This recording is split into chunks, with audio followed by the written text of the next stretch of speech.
Yo, what's up, YouTube?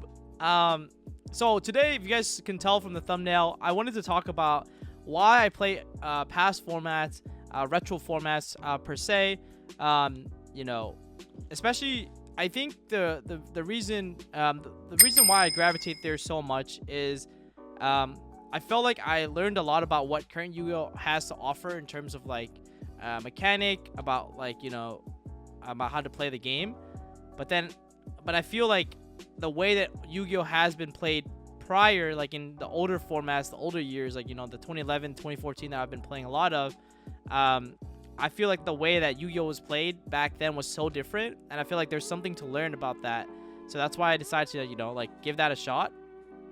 But yeah, I just think that current format is really fast in terms of cards nowadays do so much, right? Like, think about it. One card most of the time in combo decks go +5, +6, 7. The amount of turns that you get back and forth is very is far and few in between. So for example, right, if you were to play your current format, most of the determinant of whether or not you would win the match or the game is determined in turn 1. Can you set up that board? Can you make it so your opponent can't play? And yes, there's other decks that are a little bit more grindy, but even then, they aren't that grinding. For example, we'll take a deck like Prank Kids, right? That, their turn 1 board isn't anything too oppressive, but what they do in terms of card advantage and generating advantage is like really insane, right? Because the thing is, if you don't kill the Prank Kid player, they win on the next turn almost every single time. So that's something to like just keep in mind, that most of like I said before, most of your whether or not you'll win a match is determined turn 1. If a Prank Kid resolves, they go so plus that's really hard for you to come back from, because they just have way more cards than you do, and that card economy is just like so much better. I think in old format, because of how slow it is, like if you guys have noticed, even combo decks back then played cards like Pot of Duality. Decks were so slow, like combo decks were so slow that they played traps, and the primary reason is so that like they can basically assemble their combo pieces to make that big push to set up that board. But it was never felt like unfair or unbalanced. Like maybe some decks were, like, I guess, Infinities or maybe Sylvans, but even then, right, like they didn't always open like the crazy hand. It was usually like back and forth. So I thought that was interesting how like in past formats, like I usually get at least 5 turns, if not like 6, 7, 8, 9, 10 plus turns of like just grinding, like resource like management, like card economy, going for pushes, making good reads on the back row, right? That's why I felt like whenever I played like 2014 format and I played against Hat, right, everyone would call Hat a helmet deck. They would call Hat a helmet deck. They called Gear a helmet deck. They call the decks that have purple cards in them helmet decks. But I didn't really think of those decks as helmet necessarily, just because I felt that like even with no heavy in the format, even with like a lot of trap cards, I felt like if you were playing a deck like, let's say, Mermails, and you manage your resources well, you played your cards right, and you made good reads, you still play through the back row. And yes, it took a little bit more patience, because most of these decks couldn't OTK you. They couldn't just game you out of nowhere. So like it generally led to like more turns and more grinding. Right? Like I know like a common play that I would do is like I opened up double pike plus a marksman. You can go pike, pitch marksman, search another marksman, pop a back row, right? And then just attack, pass, and then try to do the same thing next turn. Like just keep grinding, popping their back row, playing through them, and just holding your resources, and then slowly chipping away at it, right? Which is, I don't know, I thought that was like, I've been enjoying a lot of that.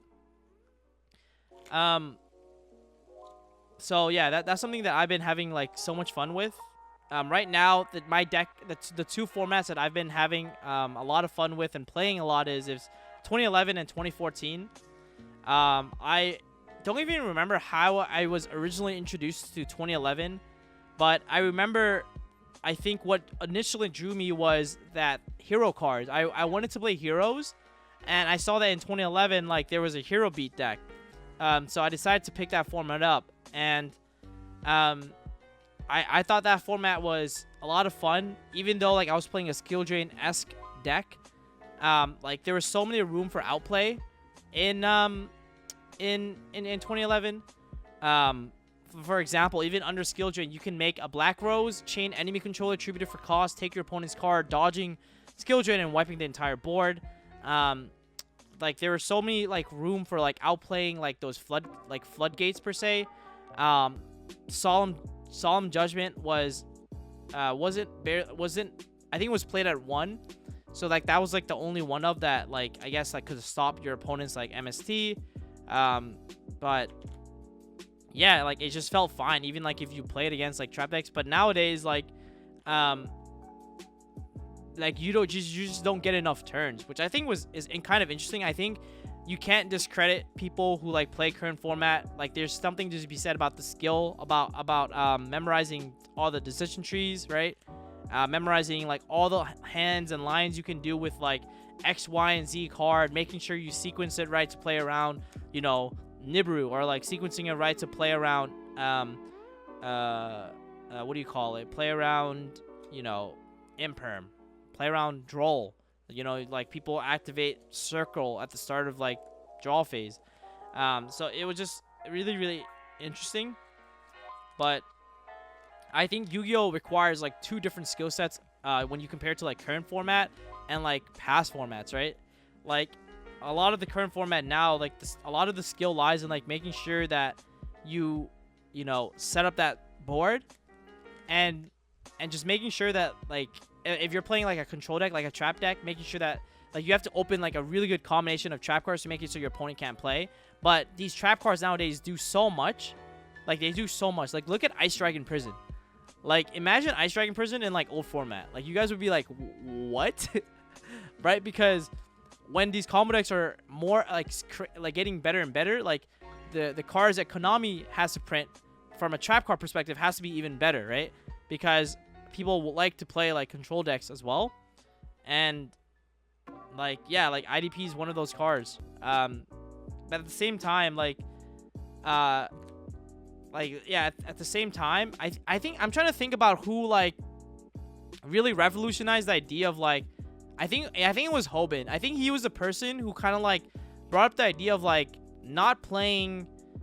I think it was the Mermill deck where he kind of, like, changed this, but he was kind of, like, saying that, like, instead of playing cards that are non-combo related, let's just play a bunch of, like, combo cards if you're playing combo decks.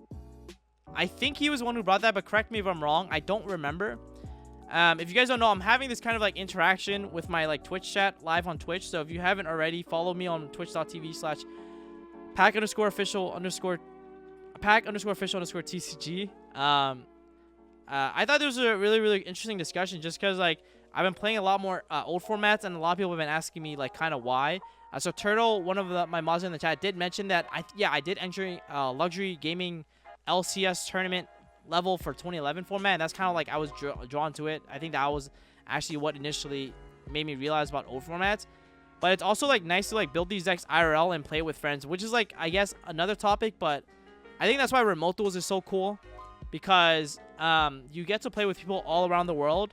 And I just think, like, playing past formats with real cards is so much better than playing, like, DB retro format. Like, I can't imagine playing GOAT on DB. Like, I just can't. Like, it's just not the same. Like, when you play, like, retro formats in DB, it's so bad because, like, there's so many there's so many factors outside of Yu-Gi-Oh! That helps you make tells on your opponent's back row.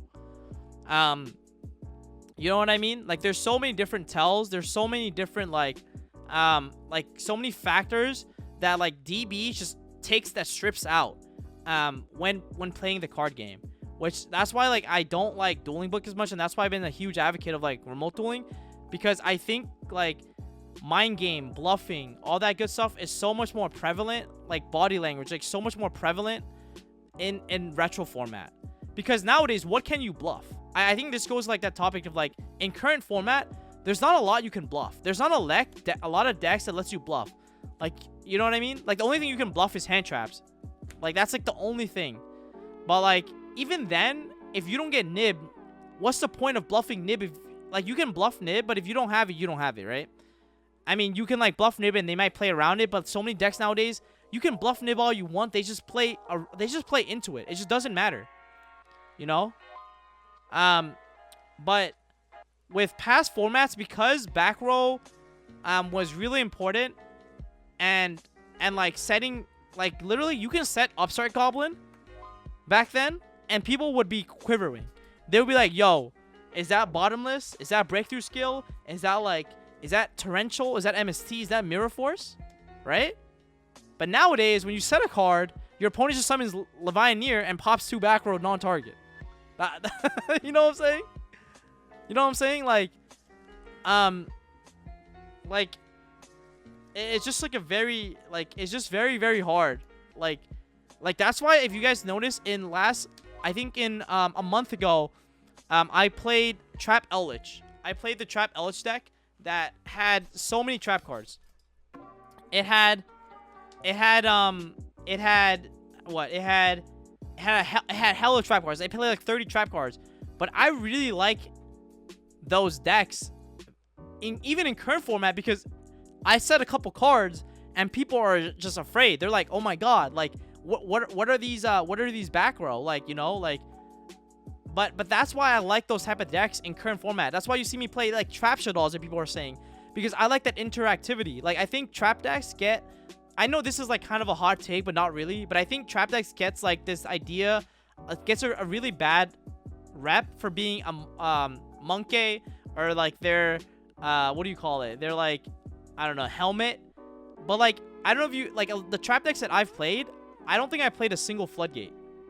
Like, the Eldritch deck that I played had no floodgate except IO and anti-spell, and that's because I need to stop Lightning Storm. I need as many outs to Lightning Storm as possible, because, bro, imagine having 4 Feather Dusters in your deck post side. Imagine that. Imagine having Evenly Match. Imagine having like Twin Twister. Like, you know, there's so many like crazy cards. At the same time, like, even the Trap Shadow deck, like the only floodgate was technically Winda. But like, the thing is, like, I just think that like there's a room to, like, I think for me, like, when I gravitate towards trap decks, and I play them in modern Yu-Gi-Oh, I like it because it's so much back and forth. I don't know, like, I like them as much as people say monkey flip. I like those type of games because they're so, like, I feel like as more turns happens between you and your opponent, there's so much more room for misplay. Whereas in current format, when people just get to burr their hand, it's like there's not a lot of room for misplay. It's like your only misplay is you not memorizing a combo. That's like on you, you know? But misplaying because of like interaction between 2 people is really, really, like, I don't know, that's like what's so unique about Yu-Gi-Oh, I feel like. Like, I liked it. I really like that. You know? Like, I just think that it's very interesting, right? Even like understanding how to use your trap cards, you know, like understanding like your torrential, like whether or not it misses timing. Like, you're exposed to like so much interaction that also, as a result, you get better because you understand more ruling, you understand more interactions. Like, you know, you can make torrential mistiming, like, you know, like, so it's just like stuff like that with like is really, I don't know, I think that's like unique. I think that's why like I've been enjoying playing trap decks recently. But at the same time, I understand, don't get me wrong, like, I'm not some like, oh, like, monkey flip, I love trap decks, Keck W, Omega. Like, I understand that combo most of the time in Yu-Gi-Oh, they're the best decks. At least in modern Yu-Gi-Oh, I understand that they're the best decks because from a card economy perspective, combo decks generate more advantage than trap cards, right? Just looking at it objectively, combo decks and cards that like combo, they generate more advantage than trap cards. Like, they just generate so much. Bro, if your opponent normal summons, like, Diva, and it goes uncontested, you're probably going to lose. Like, yeah, monster cards do so much. The extra deck does so much.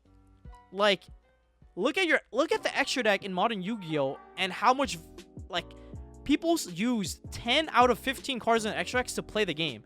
In old Yu-Gi-Oh! I think, like, sometimes you summon 3 extra deck monsters in the span of 10 turns.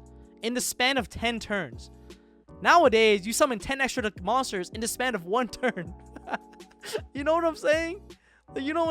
Like, bro, like, have you guys not seen, like, even like Ditrons? Like, you just use, like, so much. Like, you use so much of your extra. Because, why? It's because these monster cards, these extra deck cards, they do so much. Like, they go plus infinite. Like, plus ultra, bro. It's just really, really, interesting. Of course, like, the other thing is that, like, in the way that we play Yu-Gi-Oh now is, like, I don't think, like, I think that people should give trap decks a shot, even though a lot of people gravitate towards combo, you know, like, even the new Amazement archetype that's coming out, like, I'm excited to try that out and see how it works, because I think,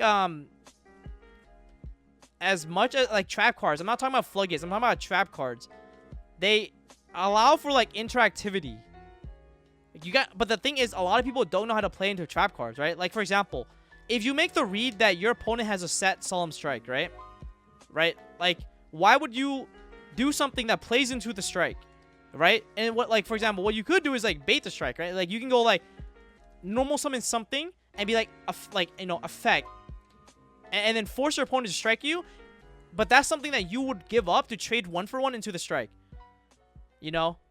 But, like, other people, sometimes they commit, like, their best starter or, like, their best cards into, like, the back row. And then they're like, damn, I lost. And it's like, well, duh. Like, you just spit out your entire hand into 5 back row, right? You know, and, you know, kind of, like, bring up the progression series. You know, Gage is my boy. I love Gage. Gage is my homie. I'm actually seeing him this weekend in Connecticut. But, you know, like, Gage made a play where he used Twister to get rid of Necro Valley. But, you know, he only had 3 cards left, and his opponent, you know, Simo, had 2 back row. You know, I think there's an argument to be made that it's really hard to, like, pop 1 floodgate and think that the other 2 are not real enough to, like, and try and play, you know? Like, you kind of, like, have to play, like, you have to learn to adjust and play against, like, trap decks. Like, you have to play so different. But like, that... But the reason why I feel like people aren't developing that skill to play against trap decks is because not enough people play trap decks. I think a lot of people try to play combo decks. And the reason why a lot of people play, for example, Dragon Link, but then never make it a top cut is because even when you do play combo decks, it's not... I think a lot of people give combo players also a bad rep, you know, in their defense. Because they're like, oh, combo is just... easy clap, easy W, you go first, you auto win, right? But in reality, it's not really like that. Because you don't always go first. Like, there's times where you have to go second, and you have to figure out the best way to sequence your cards to, like, play second and crack your opponent's board. You know? And a lot of that is, like, kind of like doing...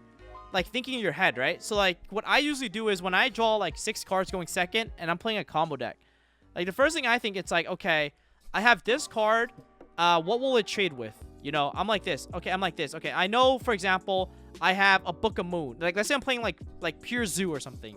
I don't know. It's like, and I look at my opponent's board, I'm like, okay, I have Book of Moon for my opponent's Savage. If I normal summon this, it's gonna get interrupted by Seal.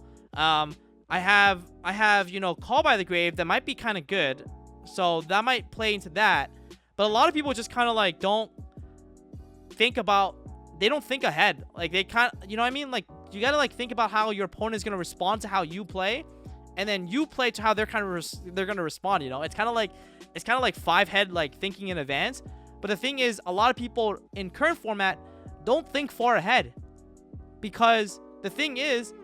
the games are so fast that like, you don't need to think far ahead. You know, like you kind of just lose or win right away. But I think the thing is, that's why that turn 2, like when you're going second, that going second turn where you try to crack your opponent's board is so important. It's so important. And that's like super like that's like really, really important, especially like why, like, you know, when I was playing my Trap Ellis deck, the reason why like I lost so much RPS and was still able to win is because they would go first, set up this Dragon Link board, and I would go second, set 5, and then they like don't know how to play into the back row.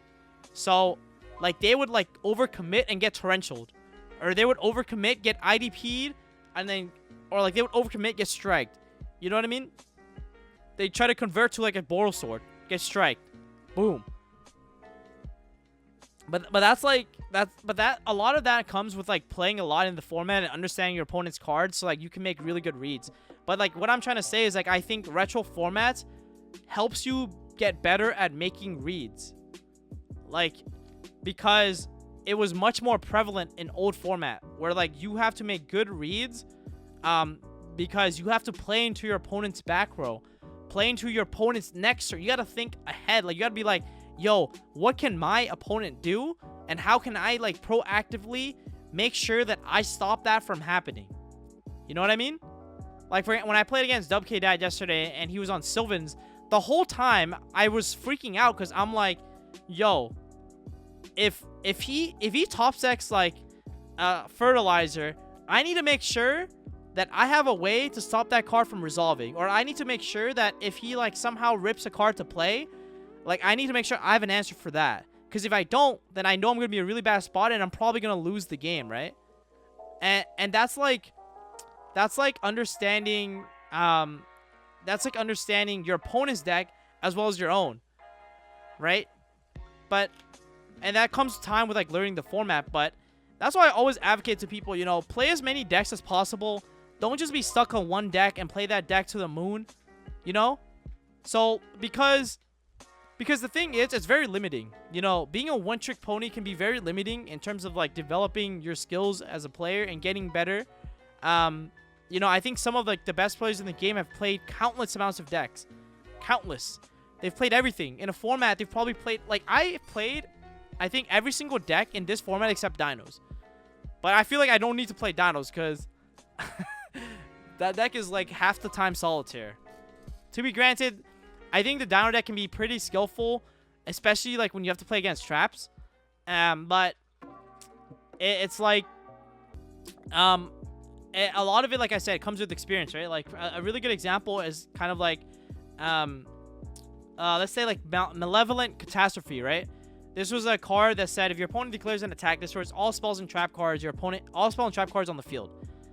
You know, I remember I played against one of my mods yesterday, and we were talking after the game. Was like he attacked into the Malcat, and he was like, damn, like, you know, I think he probably could have read that was a Malcat, because, you know, I had a turn 1, I set everything, and the way that I sequenced my cards made it it made no sense why I would have Malcat, you know. So it's kind of like understanding, but then of course I remember watching an ARG where the commentators were saying that they were saying this.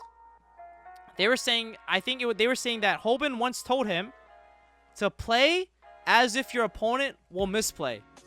And I thought that was profound. I thought that was actually really profound because so their Hoban's logic, based on what the commentators were saying, this was an ARG, was that if your opponent, if you assume your opponent's gonna play bad, it's way better, because every time you think that they're gonna do the right play and they do the opposite, you get punished. How many people have lost games because you thought your opponent would make the quote-unquote right play, and they end up not doing that quote-unquote right play, and they don't get punished, but they end up winning? You know what I'm saying? So it's like, and I was like, oh my god, that's so smart. Like, it's like, you know, that's so smart. It's like, it's like, I was like, oh my god, like, they don't, they don't do this. Like, you know, like you expect this to happen, but it's like it didn't happen, and you're like, why didn't it happen? Like, why is he not popping my back row? You know, and I was like, wow, that's so fascinating. Like, that's such a I really like that. I really like that because it's true. Bro, no one plays perfect. In real Yu-Gi-Oh, no one plays perfect unless you're playing in an Iron Man. Because in an Iron Man, you sit there in a cord with 5 people and they're all discussing how to like normal summon baby dragons, you know? Like but in when you're playing Yu-Gi-Oh person to person, el mano, dude to girl, like person to person, human to human, like there's so much room for misplay. You know what I'm saying? Like like ass to ass. Yeah. Like, you know what I'm saying? Like, there's so much room. There's so much, you know, people get like I think people realize that we're not robots. I think people don't forget that, like, Yu-Gi-Oh is not 2 robots playing each other. You know? It's all like beep beep beep boop boop boop boop boop. You know, calculating normal summon zoo monster XD. Like, it's not like that. Head to head, yeah. Monkey to monkey. It's really not like that. It's, you know, it's like that external component of us being, you know, valuable people means that there's room for misplays and there's room to like come back from unwinnable games. You know, like, think about all the times you won games that you thought you were losing. So many, right? So many. Like, so many. But I don't know. Like, I think there's like a lot of merit to said about real person playing, and that's why, like, I think remotos are awesome. I think they're a better replacement for Dueling Book, but I don't think they're a what do you call it? I don't think remotos can replace IRL, but I think remotos are here to stay. And what I mean by that is, like, even post-COVID, I think remotos are still going to be a thing. You know why? It's because, bro, Yu-Gi-Oh players are all around the world. And I think there's a lot of appreciation to be said about being able to get experience from people other than just your locals. Do you know why, like, the average Yu-Gi-Oh player never gets better? Like, they don't improve? Is because they keep playing the same people over and over at locals. Your locals meta is so toxic half the time because these dudes are main decking cards for you. You play in a bubble. Like, cards that are never played are all of a sudden in your main deck. You know, they see you play Prank Kid one day, all of a sudden they got Meisters in their main deck. You know, like, and that, like, that really limits people. Like, that really limits people. That's why I always recommend, like, I haven't been to a lot of big tournaments, but I've played in a lot of remote duels, extravaganzas, which are like generally 8+ rounds with people I've never met. You know, like you, like, and I remember my first regional, guys. My first regional, I loved it. I love that feeling of sitting down in front of someone, being like, "Yo, good luck, man." You know, roll some dice, and have no idea what the heck he's playing. No idea, bro. No idea. I'm sitting there like, yo, this guy could be playing anything. How do I sequence my plays? Do I play into Nib? I have no clue. I have no tell. I have no tell if he's playing Ash Blossom. I have no tell if he's playing like this, and this, you know? But that unexpectedness prepares you so much for so many things outside Yu-Gi-Oh too. Being able to sit in front of the unknown and you know, playing that out is interesting. That's why, like, bro, whenever I play someone new, they normal summon something or they set something, I'm like, oh, sick, they're playing this deck. And I get mad excited because I'm like, okay, I have a game plan now. I have to set up a game plan. I'm like, okay, they're playing this deck. I get they're playing this deck, right? Okay, bet. So here's my game plan. I'm gonna play around this. I'm gonna, like, try to pop that back row first. They're probably playing Elish, so they probably have a Conquistador set or something like that, right? So I'm gonna, like, you know, do my best to, like, make sure that I like do the X, Y, and Z. But like that's why like I get mad excited to play like against people I don't know. Because quite frankly, like you play different when you know what your opponent is playing, and I don't think that's how Yu-Gi-Oh should be played. I think the best Yu-Gi-Oh is when you two strangers sit across from each other and play each other and have no idea what they're gonna be facing. That's why like I felt like going back to my first PPG, I played, and even my first YCS, right? I played against, even my first regional, I played against Worlds competitor. I remember I played against, I think, Roland Fang in like the finals, or like the round 8 of my regionals. I played against like all these insane players, but I had no idea who they were because I was so new to the game, and so like not knowing who they are made it so I just played normally. You know, I was just playing like, I'm like, this is another random dude. You know, it's like sitting across Jesse and not knowing who Jesse is because you're a newbie. I'm just sitting like, it's just another dude. Time to clap them cheeks. And I think that was why I felt like I was so successful early on, was because I didn't let like the person in front of me and you know how good they are made me play. Like I didn't let that thought in my head make it so that I play worse. You know, I think I see this happen a lot. Like I would play against someone in remote duels. They'd be like, oh shoot, it's Pat. Yo, oh god, oh my goodness. And I'm sitting here like, yo, bro, trust me, like don't let that get to your head, bro, because like you're gonna start playing worse. And they start misplaying. Because they're like, damn, like Pack is 5-heading me right now, doing some this, and I'm like, yo, I got nothing, bro. Just kill me, you know. But they start playing a little bit worse. They start misplaying a little bit less, a little bit more, and it's like, dude, like, nah, man, like, don't let that get to your head, man. That's my biggest piece of advice. If you play against like Jesse Cotton tomorrow, you know, give it your all. Play your best. Don't let that.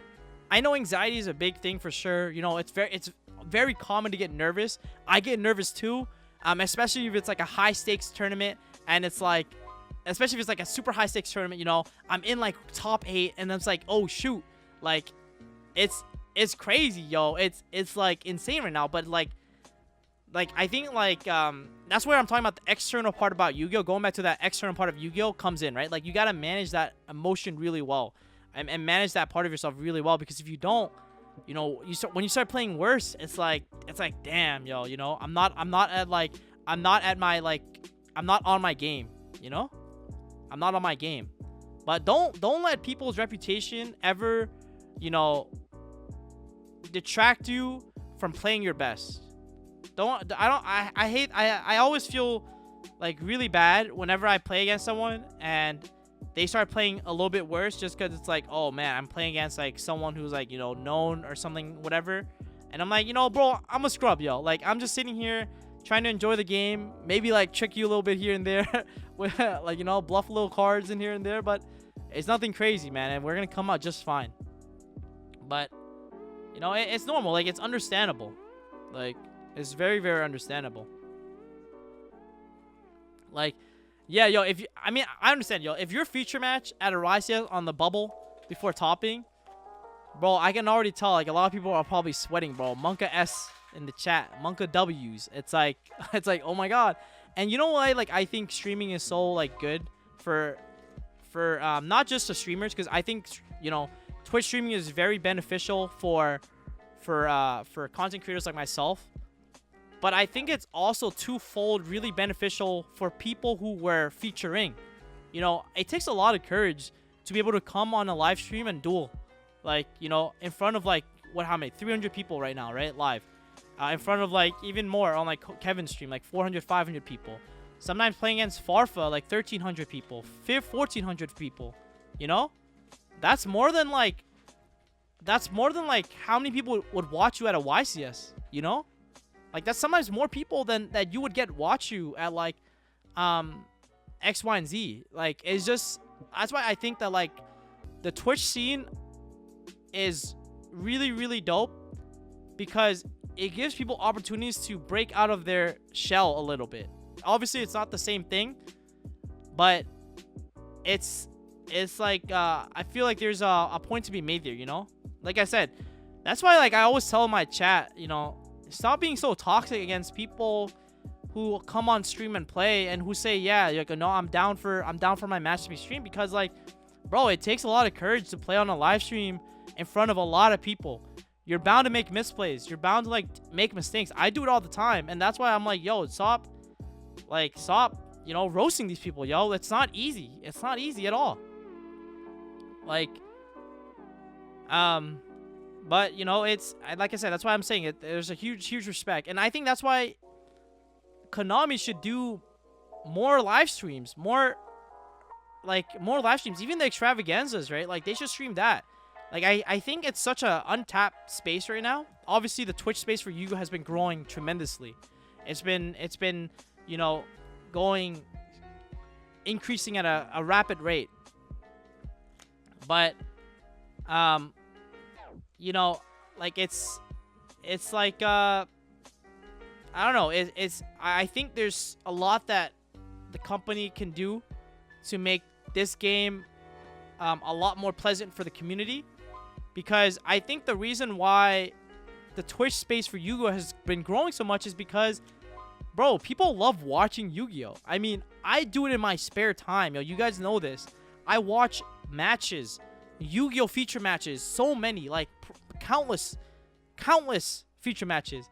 And I find that so enjoyable because I love watching how people play and learning from them. I learn from when people misplay, as well as from people make the right plays, you know? You learn almost every single time when they like misplay, when they don't misplay. Sometimes ruling stuff comes up, you know. And I think that's why, like, you know, the Twitch space is growing, because it's like people come in here, they're watching, they're like, oh my god, like, yo, that was such a cool play. Yo, Chainlink 1 ankle knuckle, Chainlink 2 like Chainlink 2 urgent schedule, like, ooh, PogChamp, like, oh, that was cool, you know, like, that was a cool play. And other times it's like, you know, someone accidentally chat and like, oh shoot, you know, I caught that.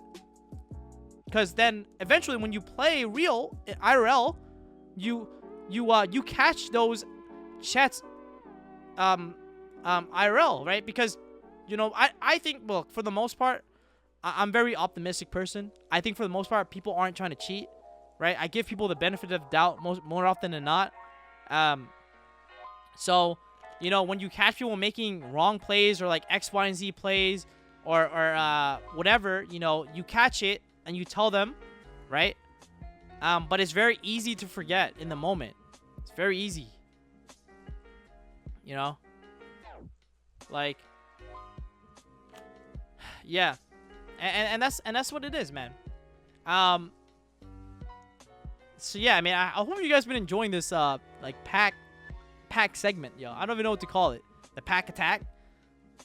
But these are some of my thoughts of just kind of like off the dome, you know, just kind of like talking about the state of the game, kind of about, you know, where Yu-Gi-Oh can be headed in, about, you know, past formats, current formats, about where we're at, why I decided to play a lot of retro, and another point I wanted to make is that I think Konami should support old format Yu-Gi-Oh, kind of like how Magic does it. And a lot of people might argue that, you know, they don't make money from the secondary market. They don't make money from people buying, selling, you know, Abyss Lins, or people buying Gear Armors, or people buying, selling X, Y, and Z Soul Charges, Fire Hand, Ice Hands. They don't make money from the secondary market, right? Because they're the primary market. They sell cases and products to stores, to consumers like us. But they can, though. They can make money. How? They can make Yu-Gi-Oh product tailored to past formats.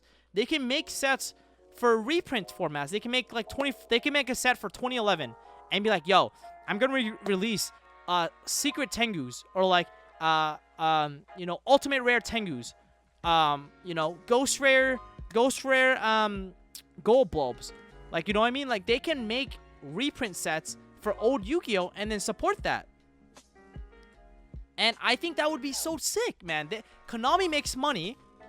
The player base gets dope reprints. And you already know, bro. Konami, I mean, Yu-Gi-Oh players love shiny cards. They love cards. They love reprint sets, specifically, too.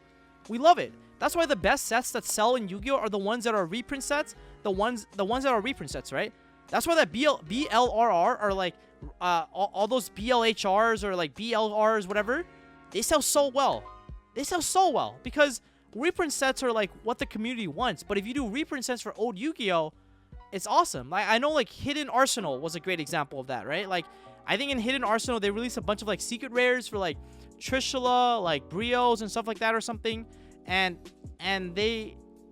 people bought them still. You know, it wasn't an amazing set, but it still had cards for what people needed. And okay, you might be asking like, Pac, why should we have retro formats? Like why should Konami support old format? It's because I think there's a lot of players who played previously or played Yu-Gi-Oh as a kid, but you know didn't or weren't fortunate or had enough money at the time to buy XYZ decks when they were like 15. You know, how many people in the chat, right, like when they were 15, 14, 12, for Christ's sakes, playing in 2014 couldn't afford like a hat deck, or they were playing in 2016 couldn't afford Pepe, or when they were in like, you know, in 2015 they couldn't afford Duelist Alliance secret rare Dantes, or they couldn't afford like constructs, right? You know, so many people, and in a way this is a way for people to relive their history, and now like they're more grown up, you know, buy stuff that they wish they had in the past, you know, like just think about that, right? Like there were so many stuff that people wish they could have played, man, but didn't have the opportunity to. Why? Because Yu-Gi-Oh is a really expensive card game, you know? Like it's expensive. That's why, like, why do you think at YCSs there's so many people who enter with rogue decks, or decks that aren't like amazing, or like decks that aren't like perfectly tuned out? It's because there's so many cards that people don't own, right? Like there's so many cards that people can't afford. Like I think people forget that like Yu-Gi-Oh can be very expensive, but people still love the game enough to not care, you know? Like people make budget decks, people like, you know, build monarchs or something, like, you know, they find ways to make things work.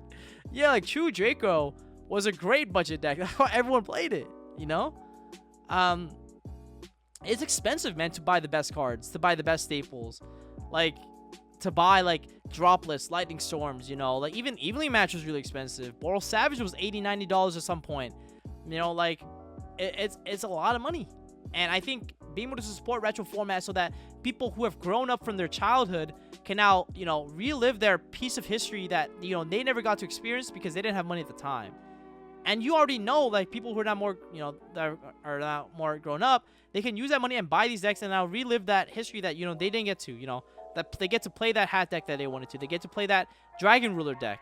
They get to play, like, Draco's. They get to own Draco Sacks, you know? They get to put, like, imagine owning, like, cards like Draco Sack in today's world. Back then, they were 150 a pop, 140 a pop, you know? like these cards were infinite, yo. And you needed two. The Mythic Ruler deck that Tamid played in 2014 Nats had, I think, 2 or 3 Draco Sacks. You know, and it is what it is. So I honestly think it'll be dope, and I think if they support it, it would really bring the community together. I think more people would play. I'll be honest. More people would play. Like, I think more people would play the game. I think reprint set would be dope so that people can afford, like, old Yu-Gi-Oh cards and play with them. And if people want to buy Max Ready, they can buy Max Ready, right? Like, if they want to, they can.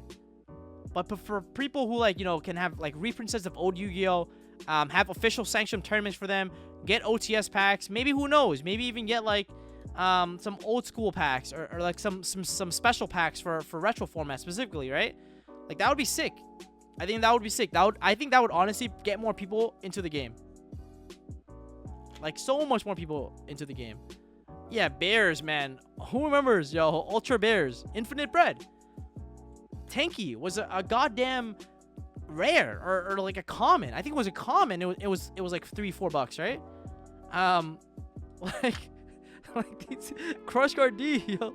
Like, Yeah, Wolf Bark was Legacy of the Valiant or something like that, right? Wolf Barks were a secret rare, infinite bread. But the thing is, like, I don't know, like, I guess, yeah, like, there's a point to be made. You know, if new format isn't so hot, people wouldn't play. Yeah, that's true, and people might not buy the new format stuff, but I don't know. Oh, Judgment of the Light, gotcha. Yeah, I mean, sure. I mean, I can see that, and I can definitely understand that, but if people don't play current format anyways because they don't like it, and they play retro format unofficially, you know, what's to like stop them? I feel like that's an untapped market for Konami. I honestly think it's an untapped market for them, bro. Like, even yo, what's up, Cody? If retro format was side events at a YCS, do you know how many people would just go to that YCS just to play? People can't make the Gold Worlds, but that's a choice people make. A lot of people make the conscious choice not to play current format Yu-Gi-Oh! Because they don't like it. They miss what Yu-Gi-Oh! Has used to be, you know? And it's not to say one is better than the other or one is worse than the other. Is that, like, people just want to relive X, Y, and Z in the past, you know? There's nothing wrong with it. Bro, you know what Konami should really do? They should do a Duel the Masters event where they get, like, YCS champions of all these past formats and just have, like, events where you can duel them or something. You know? Like wrap a YCS, you know, you scrub out of a YCS, go to a side event, bring out the retro deck, you know what I mean? Like, be like, hey, let's go, bro. I'm trying to normal summon a Bizpike. I'm trying to normal summon a Fire Hand. I'm trying to set Fire Hand, yo. I'm trying to set Sanctums. I'm trying to set my Mortal because I draw that card like it's my job, you know? Like, sometimes you get that craving, you know? And it's hard to fulfill that feeling. Even, like, bro, there's a whole community dedicated to Edison format. You know what I mean? Like, just think about that. The last SJC Edison. Like, there's a whole community. And I don't blame them. But yeah, I mean, but that's my take on it, man. I hope you guys enjoy the talk and the discussion. Let me know in the comment section below what you think about all this, you know? Like, what do you think about the conversation I have so far? It wasn't in any direction. I kind of want to just get on camera and just talk, really. I kind of want to just turn it on, just talk and chat, and vibe. So I really want to hear what your thoughts are, you know, like, what do you think about the format right now? You know, what do you think about current format? What do you think about Yu-Gi-Oh! Right now? What do you think about past Yu-Gi-Oh! What do you think about the way the game is played? Like, you know, what do you miss about Yu-Gi-Oh!, you know? So, anyways, I hope you guys enjoyed this. And don't forget to click like, comment, and, of course, subscribe. And I'll see you guys in my Twitch. All right? So, peace!